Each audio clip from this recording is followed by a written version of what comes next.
Y aquí habría que poner sobre la balanza cuál es el gris más oscuro. Alianzas PAN-PRD coyunturales, pragmáticas, que quizá nos resultan malolientes, o el regreso o la permanencia del PRI en los estados. A mí me parece que Oaxaca va a vivir un periodo de gran renacimiento político y social por haber logrado sacar al PRI después de ¿cuántos años que llevaba en el estado? O sea, yo creo que en la medida en la que las alianzas logren generar candidaturas con perfiles más ciudadanos, candidaturas que no necesariamente vengan de los partidos, y el ejemplo de Guerrero es todo lo contrario de aquello que estoy sugiriendo, las alianzas tienen la posibilidad de prosperar y de convertirse en vehículos para obstaculizar el regreso anunciado del PRI y vehículos para airear la política a nivel local, política en los estados que se han vuelto archipiélagos autoritarios, gobernados por gobernadores que se comportan como caciques y que no hay otra manera de enfrentarlos más que a través de alianzas con un componente ciudadano muy importante.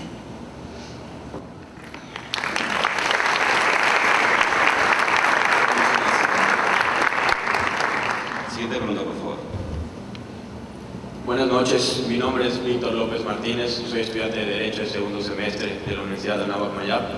Y doctora, antes que nada, un honor y un gusto el poderla escuchar y poder dirigirnos unas palabras, y más aún poderle hacer esta pregunta.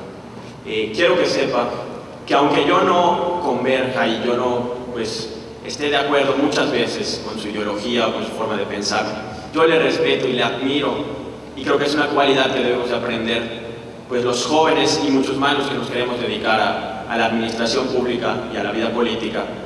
El poder decir lo que pensamos, el tener el valor para si pensamos diferentes, si queremos cambiar, si queremos hacer un proceso, si queremos romper paradigmas y ser mejores, pues tener el valor de una persona como usted, que sin importar en frente de quién esté, sin importar de en dónde y en cuándo, siempre va a decir su forma de pensar, y no solo con un discurso subjetivo, sino con fundamentación y motivación correcta.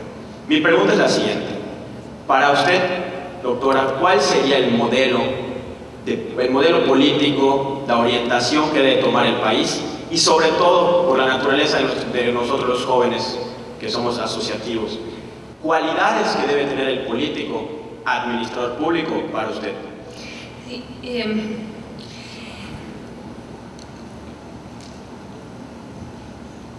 No estoy de acuerdo con la pregunta. ¿Y a qué me refiero?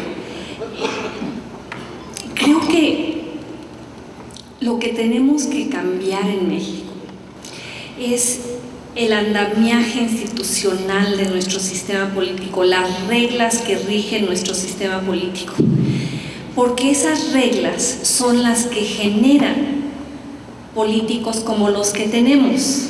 O sea, en este sistema podríamos postular como candidata a la presidencia a la Madre Teresa de Calcuta, y después de un sexenio acabaría decepcionándolos, igual que lo hizo Vicente Fox. ¿Recuerdan cómo tantos le gritaban en El Ángel de la Independencia, no nos falles? Y se sorprendieron cuando eso ocurrió, ¿no? No hay gran sorpresa de por qué ocurrió. El sistema está mal armado. Yo me refería a él como un perro verde por su excepcionalidad. Se nos hizo creer que cuando el PRI fue derrotado y el PAN ganó la presidencia, que la democracia había llegado, y nos dimos palmadas en la espalda y lo celebramos. Pero ¿qué hemos descubierto en esta década? Que esta es una democracia a la que le faltan componentes esenciales que obligan a los políticos a rendir cuentas y a representar a la ciudadanía. Tal y como está armada hoy nuestra democracia, no tienen que hacerlo. Entonces, ¿de qué me sirve aspirar o a llamar a los políticos a tener valores éticos, a ser personas morales, si los incentivos generan conductas como las que presenciamos y padecemos todos los días? O sea, ¿por qué tantos de ustedes no saben quién es su diputado? Pues porque votaron por él y probablemente no lo van a volver a ver. ¿Y por qué no lo van a volver a ver? Porque no tiene la obligación, no tiene el incentivo de regresar y explicarles lo que ha hecho con su dinero. Porque al final de su periodo, para quedarse en el poder, no va a depender de ustedes, va a depender de si le fue leal al gobernador o al dirigente de su partido. Y en México no hay reelección, pero sí hay trampolín. Saltan de la Cámara de Diputados al Senado y después a una presidencia municipal y de regreso a la Cámara de Diputados sin haber rendido cuentas jamás. Si no cambiamos eso, si no cambiamos las reglas para generar incentivos verdaderamente democráticos, en los cuales la clase política se vea obligada a escucharte a ti y a mí y a su constituency, porque si no, no podría quedarse en el poder. No importa, podemos poner a santos en la función pública y no darán resultados. Este sistema fue creado para producir enormes beneficios, no para sus ciudadanos, sino para sus partidos y para sus élites económicas. Siempre digo que ser político en México es el mejor puesto sobre el planeta. Carretadas de dinero público y cero rendición de cuentas. Ahora, ¿ustedes creen que es accidental que el sistema está armado así? Está armado así de manera deliberada. El problema es que los ciudadanos no se han dado cuenta o empiezan a darse cuenta, como lo hicieron con la anulación del voto, exigiendo cosas que se incorporen a la democracia mexicana, cosas que sí tienen otras democracias normalitas. Entonces, tenemos que cambiar la estructura, tenemos que cambiar las reglas, tenemos que crear ese círculo real de representación y rendición de cuentas, más que exigir ciertas características o atributos en nuestros políticos. Porque este sistema, ¿qué es lo que crea? Pues políticos mentirosos, rapaces, corruptos e impunes, ¿o no? En su mayoría, porque no hay manera de castigarlos. Ustedes dirán, pero Denise, ¿cómo apoya la reelección? Se quedarían ahí para siempre. Ya se quedan ahí para siempre. Quizá no en el mismo puesto, pero se quedan ahí. Y no hay manera de sancionarlos. Entonces empiecen a exigir su derecho a sancionar, su derecho a ser representados, su derecho a que la democracia funcione para ustedes y no solo para las élites de México.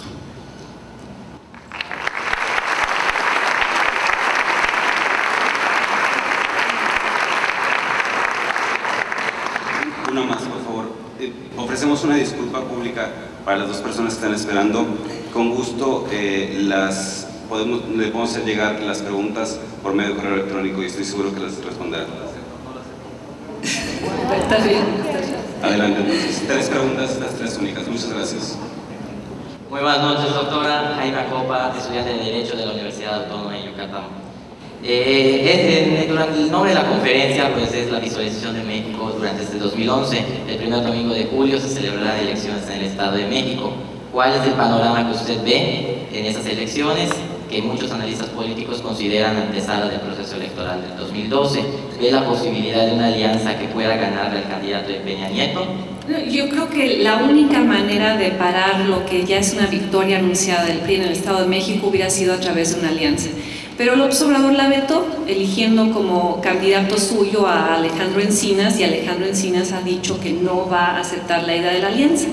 A mí me parece que hay algo casi perverso en esta decisión de López Obrador. Es como si quisiera que regresara el PRI, porque entonces tendría ahí al adversario y podría seguir argumentando que el sistema no ha cambiado en realidad y se definiría en oposición a su enemigo, que es lo que le gusta hacer en política.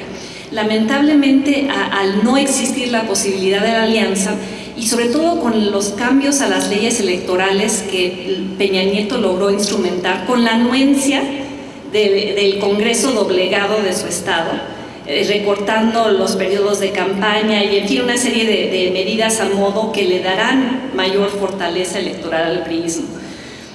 Y me parece que eso es lo que vamos a presenciar, y lamentable.